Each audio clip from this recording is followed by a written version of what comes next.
Hey everyone, me Kevin here. In this video, we're going to cover some really good news about the future of stimulus, but I'm also going to provide a little bit of current bad news on stimulus, along with a whole host of other updates. Let's get into this right after I mention, get this, Donald Trump might be wanting to start his own party in the future.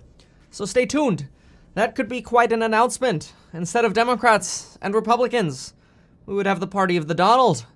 But for now, let's talk about the bad news with the current stimulus and the good news with future stimulus. We got a lot to hit, so let's get right into it. First, folks, the bad news has to do with the good old SBA. We saw this coming. I warned of this, and I hate the SBA so much. I've always said it, and if you work for the SBA, it's not you, it's the system.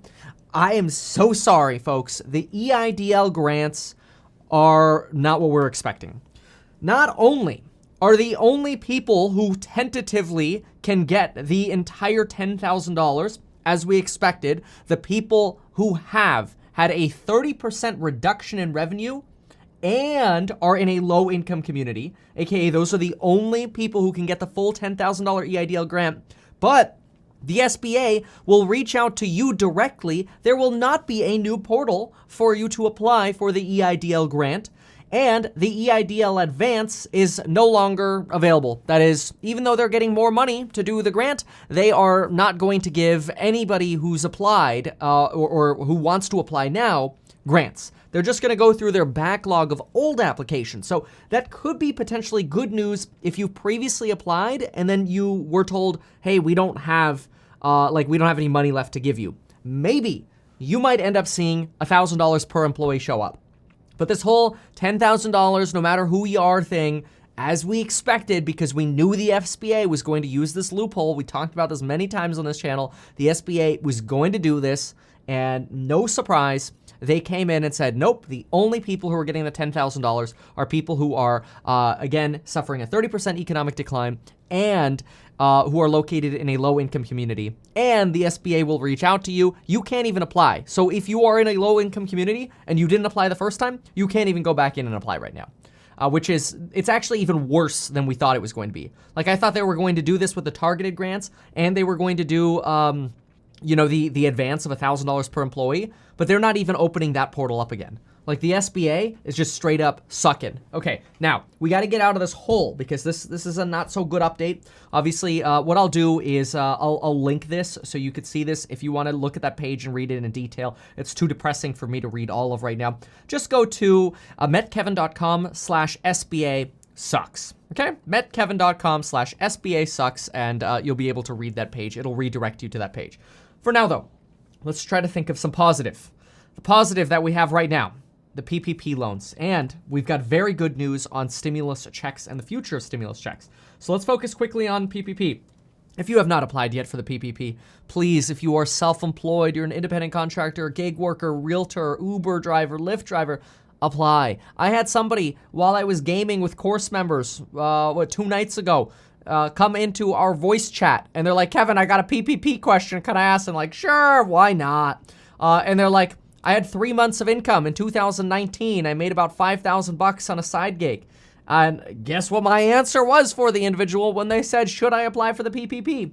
When in doubt, you should apply. You should take 3 months divided by, or $5,000 worth of income divided by 3 months. There you go. That's your average monthly income for the time that you are working. Use that to apply. See what happens. The worst thing they could do is say no. The hardest challenge that people, I think, get stuck on is figuring out what their monthly income is.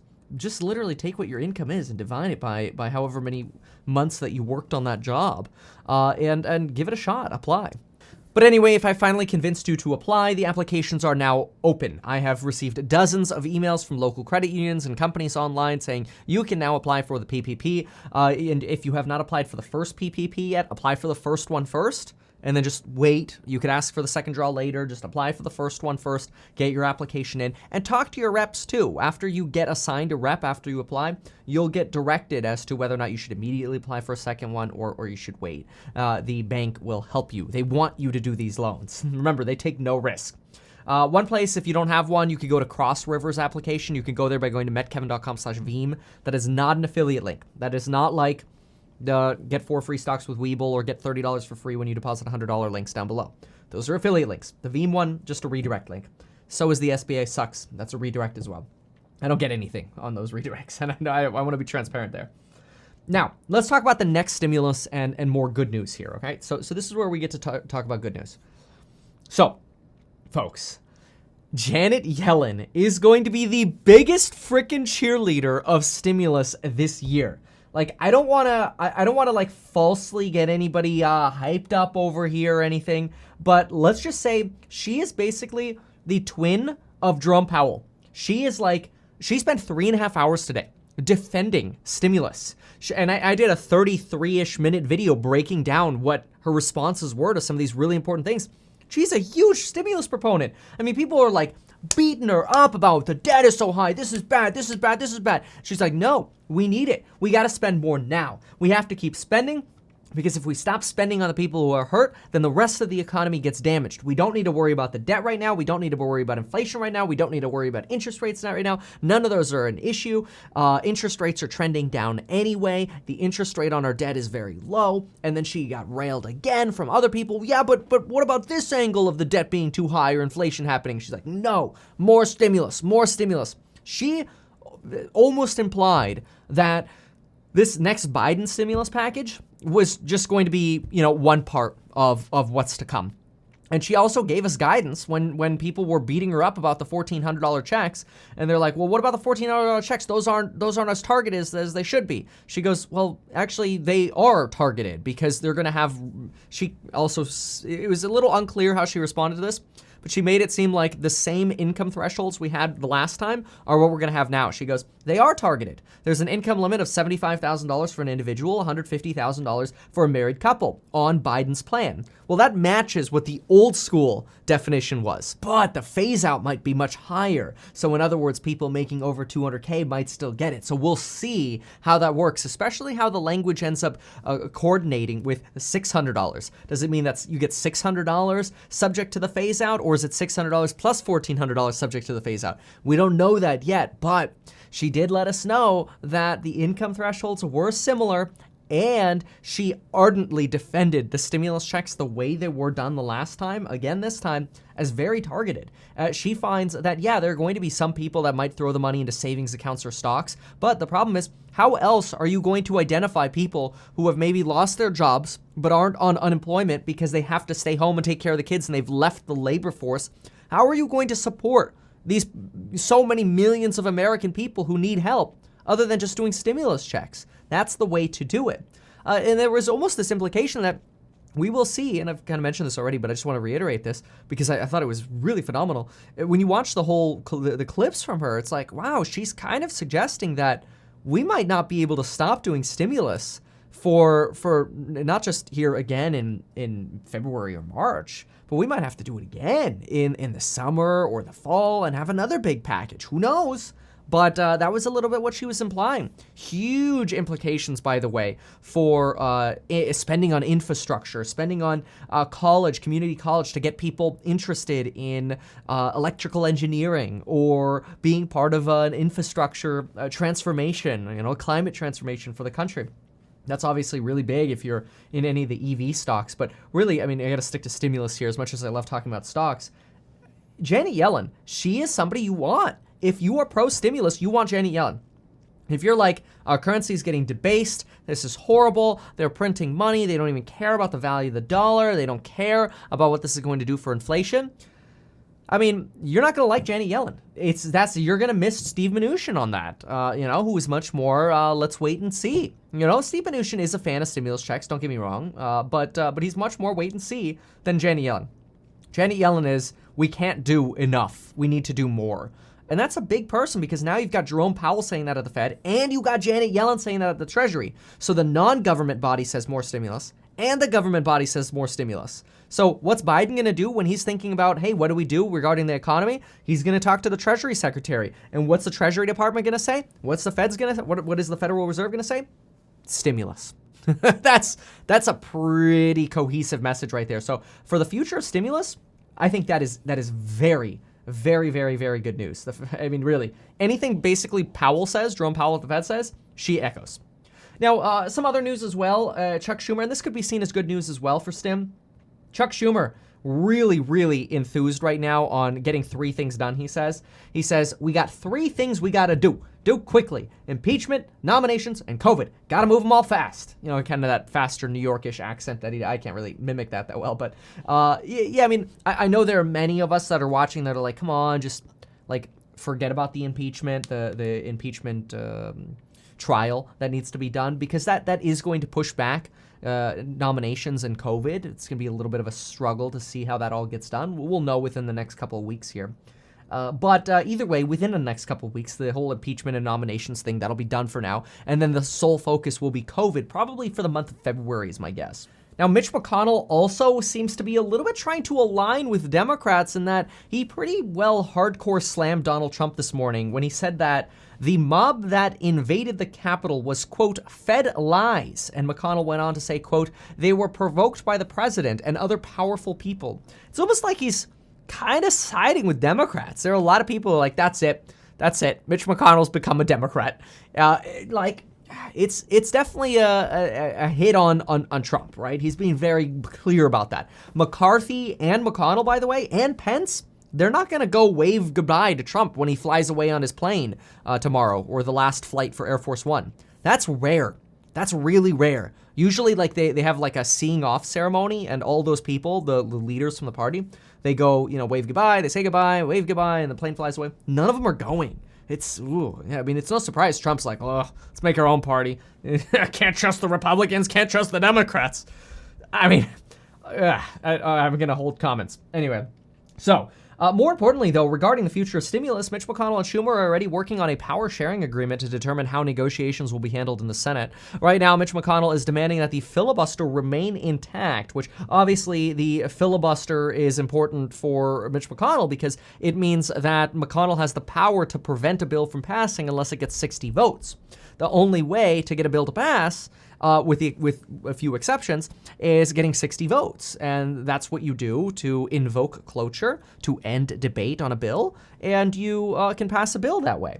Now, without the filibuster, like if we got rid of the filibuster, well, then Democrats would be much more capable of passing a whole variety of bills. They could almost have whatever power that they want. So obviously, Mitch McConnell's like, do not take away my filibuster, because it's kind of the only thing Mitch McConnell has left. If he loses the filibuster, he's a shell of a man. He's got no power.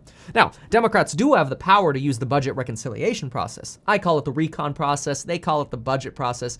My way sounds cooler, but it's the same thing. Now, this is a little bit complicated, though. The recon process is not only more time-consuming, but there are more restrictions in terms of what kinds of bills you can pass, and Democrats only have 9 opportunities to use the budget recon process. Now, there is the opportunity for Chuck Schumer to change rules, and this is because Chuck Schumer tomorrow becomes the majority leader. Mitch McConnell will be the minority leader in the Senate tomorrow, and when Chuck Schumer is the leader, basically, Chuck Schumer has the power to start changing some of the rules, and he could say, hey, we can do a lot more under budget recon. I just realized my interpretation is we can do whatever we want under budget recon. So there's going to be a little bit of a power struggle here for the time being. We haven't actually seen a power struggle like this for the last 20 years. In 2001, we had the last power struggle like this where we had a 50-50 split between George W. Bush and Democrats at the time. Except George W. Bush's vice president was Dick Cheney, who's obviously a Republican, so that's how Republicans got the edge there. Now Democrats have the edge. Now Schumer, again, he's got some tricks up his sleeve to work this out. A deal is apparently close to being finalized. A power sharing deal is being close to being finalized between Schumer and McConnell, though there's a tentative stalemate over what to do with this filibuster. So we'll see how this goes. Either way, the big point here is Chuck Schumer, McConnell is basically struggling to hold on to any semblance of power. And Chuck Schumer's like, yo, dude, I don't care, man. We're getting stimmy done. We're getting lots of stimmy done. And when you just zoom out for a moment, take a seat back. Like, look, we got some bad news from the SBA. It was expected. I prepped for this because when I read the language, I'm like, these people are going to screw us. I see it coming. The SBA is going to screw us. And I didn't want to lie to my audience and go, you can guarantee the $10,000 coming, only to turn around and go, oh my gosh, I can't believe the SBA screwed us. No, I told you up front, I don't think the 10K is coming for everybody, just targeted. And I do think the SBA is going to screw us, right? But anyway, the point here is that when we zoom out and we forget the bad news for a moment, we zoom out, look at the good news that we actually have. Obviously you're watching a stimulus video, so you're interested in stimulus or its implications in the marketplace. The good news for stimulus is very clear. I mean, it's actually huge news. Biden, huge proponent of stimulus. Treasury Secretary, even more stimulus focused than I thought. I spent 3.5 hours today listening to her, and I'm blown away. Watch the video. After this video, watch just some of the clips of her talk about stimulus. It is powerful. I mean, she does not let these people walk over her. And now in my video, I didn't necessarily show all of what the senators were saying. I don't think you want to go through the whole 3.5 hour video, but you'll see her responses. Just imagine Republicans like John Thune. Come on, John Thune. How many times have we mentioned John Thune and we're like, there's John Thune again complaining about, nope, we just need to wait and see. He was like the echo for Mitch McConnell. It was so annoying. But anyway, and that's not to be partisan, right? Like it was annoying in terms of not getting the stimulus done. That's not slamming Republicans or Democrats. I'm always in the middle. But golly, in terms of stimulus, Biden, Janet Yellen, former Fed chairwoman, now Treasury Department, Jerome Powell with the money printer. I mean, either you should be smiling about the future of stimulus right now, and the future of unemployment pay, and the future of what's coming in terms of how the support that's going to be coming, or go buy Bitcoin. I don't know. I can't all full in endorse Bitcoin. Bitcoin, just to be very, very clear, I say that jokingly. Bitcoin represents a very, very small portion of my portfolio. I want to say it represents under 0.5% of my entire investing portfolio. Actually, if I include real estate, it represents under 0.25% of my entire portfolio. So, anywho, thank you so very much for watching. I always want to be very transparent with you and share whatever news I have. We've got good news and bad news here. And folks, I appreciate you. Hopefully you found this helpful. We'll see you for Inauguration Day tomorrow. I will put the link for that live stream in the first comment down below so you can hit that remind button and come join me. Thank you so much, and we'll see you soon.